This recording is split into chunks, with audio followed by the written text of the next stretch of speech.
Jayalakshmi society Kakinada బాధితులందరికీ నమస్కారం. ఈరోజు నేను మీ ముందుకు కొన్ని ముఖ్య విషయాలు చర్చించడానికి వచ్చాను.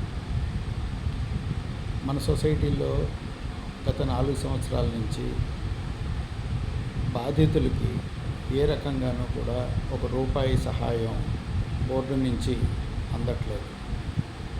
అనగా మనం దాచుకున్నటువంటి మన డబ్బు 2022 సంవత్సరంలో విశాలాక్షి రామాంజనేయులు బోర్డు తిప్పేసిన తర్వాత మనం సెప్టెంబరు 2022లో అధికారం అప్పగించినటువంటి శ్రీ గంగిరెడ్డి త్రినాథరావు బోర్డు కల్లబొల్లి కబుర్లు చెప్తూ 6 నెలల్లో మీ డబ్బులు ఇచ్చేస్తాము,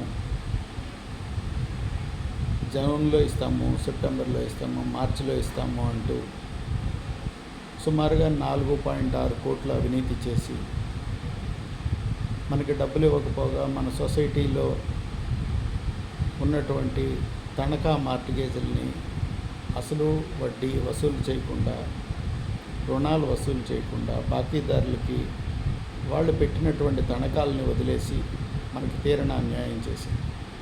ఇది కాకుండా మన బాధితుల డబ్బు బ్యాంకు నుండి కోట్ల రూపాయల్లో డ్రా చేసి ఆ డబ్బుని విచ్చలవిడిగా భోజనాలకి, టిఫిన్లకి, కన్వీనియన్స్కి అట్టహాసంగా అనవసరమైనటువంటి హడావిడులు చేయడానికి, జనరల్ బాడీ మీటింగుల్లో విచ్చలవిడిగా ఆ పేరు చెప్పి ఈ పేరు చెప్పి ఖర్చులు చేయడానికి, ఫ్లెక్సీలని, టెంట్లని, సామాన్లని, భోజనాలని ఇలా రకరకాలుగా మన డబ్బుని కోట్లలో ఖర్చు పెట్టేశారు. 1% కూడా 4 సంవత్సరాల్లో రికవరీ చేయలేకపోయారు. అన్ని చోట్ల అసమర్థత, అన్ని చోట్ల కూడా వైఫల్యం. ఇది 4 సంవత్సరాల్లో జరిగింది. ఈ 4 సంవత్సరాల్లో కాకినాడలో ఉన్నటువంటి బాధితుల సంఘాలు ఏవి కూడా ఈ విషయాన్ని ఏ రకంగానూ ముందరకు తీసుకెళ్లి బాధితులకి న్యాయం చేకూర్చే విధంగా ప్రయత్నం చేయలేదు. కస్తూరి నాగరావు కుమార్ గారు సొసైటీలో జరుగుతున్న కొన్ని విషయాల మీద ఆయనకి అందినటువంటి సమాచారం ప్రకారం పీజీఆర్ఎస్లో పెట్టడం వలన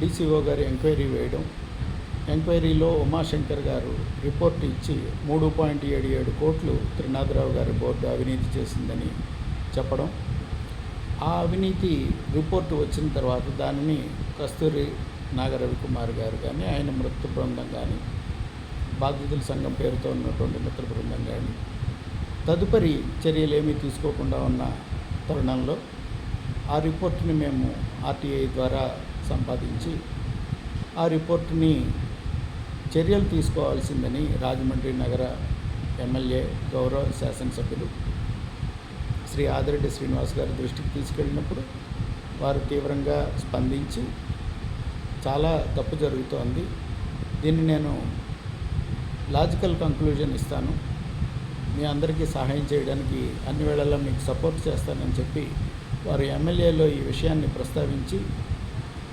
తక్షణమే సెక్షన్ 29 ఎంక్వైరీ వేసి దీన్ని మీద ఎవరైతే బాధ్యులు ఉన్నారో వారి మీద తగు విచారణ చేయించాలని చెప్పి వారు చెప్పడం జరిగింది. ఇమ్మీడియట్గానే సహకార శాఖ మంత్రి శ్రీ అచ్చెన్నాయుడు గారు ఎంక్వైరీకి ఆదేశించడం, అహ్మద్ బాబు గారు ఆర్డర్స్ డీసీఓ గారికి రావడం, డీసీఓ గారు మరలా ఒక బృందాన్ని ఏర్పాటు చేసి పీబీఎంఎం కుమార్ గారి అధ్యక్షతన మరలీ ఎంక్వైరీ, స్టాట్యూటరీ ఎంక్వైరీ, చట్టబద్ధమైన ఎంక్వైరీ వేయించడం ఇవన్నీ జరిగాయి. ఈ రిపోర్ట్ కూడా వచ్చి 6 నెలలు అవుతుంది. 6 నెలలు ఈ రిపోర్ట్ కమిటీ వేసి 6 నెలలు అవుతుంది. సుమారుగా 5 నెలల పైచులకు అయింది.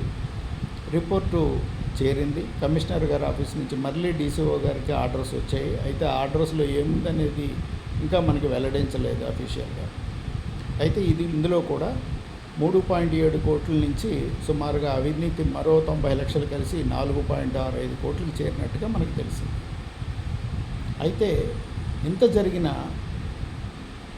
మన డీసీఓ గారు కానీ, సహకార శాఖలో ఉన్నటువంటి ఇతర అధికారులు కానీ బాధితులకి ఏ రకమైన సాంత్వన కలిగించేటువంటి నిర్ణయాలు అనగా మన సొసైటీలో డిస్ప్యూట్ సెటిల్మెంట్ కమిటీ అనేది సరిగా ఏర్పడలేదు.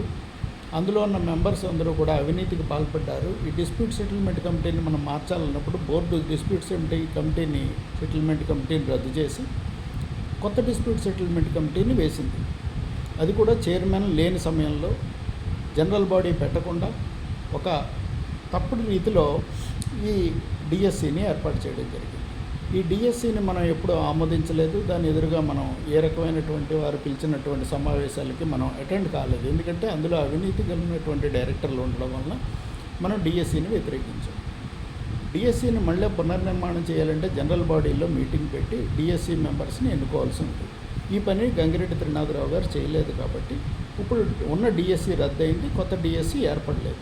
ఇలాంటి పరిస్థితులు ఉన్నాయని మనం ప్రతిసారి ఉత్తరాల ద్వారా డీసీఓ గారికి తెలియపరిచినప్పటికీ కూడా డీసీఓ గారి దగ్గర నుంచి మనకి ఆ డిఎస్సి ముందరే అటెండ్ అవ్వండి, మేము బోర్డును రద్దు చేయలేము, మాకు అధికారం ఉన్న 24B మ్యాక్స్ యాక్ట్ ప్రకారం అధికారం ఉన్నా కానీ మేము దీన్ని రద్దు చేయలేము. 24(3) సెక్షన్ 24(3) ప్రకారం అధికారం ఉన్నా కానీ మీరు డిఎస్సి ముందర హాజరవ్వాలి, అక్కడ హాజరవుతున్నారు, ఇక్కడికి వెళ్తున్నారు అని చెప్పి మనకి చెప్పడం జరిగింది. మనం డిఎస్సి ముందర ఎప్పుడు హాజరవ్వలేదు. డిఎస్సికి మనం పెట్టాలి కాబట్టి పెట్టాము, కానీ డిఎస్సిని మనం ఎప్పుడూ ఆదరించలేదు. డిఎస్సి తప్పుడు వ్యవహారం నడుపుతోందన్న విషయాన్ని అధికారులకు విన్నవించినా కూడా మీరు డిఎస్సి తీర్పు వచ్చే వరకు ఆగమని చెప్పడంలో అర్థం మనకు తెలియలేదు. అదే ఈరోజు నేను వారికి తెలియజేయడం జరిగింది. వారు స్పందిస్తారేమో చూద్దాం. తర్వాత విషయాలు ఏం చేయాలి అనే విషయంలో మనం చూద్దాం. జనరల్ బాడీ మాత్రం తప్పనిసరిగా కోఆపరేటివ్ డిపార్ట్మెంట్ వారు నిర్వహించి తీరాల్సిన పరిస్థితి అయితే ఉంది.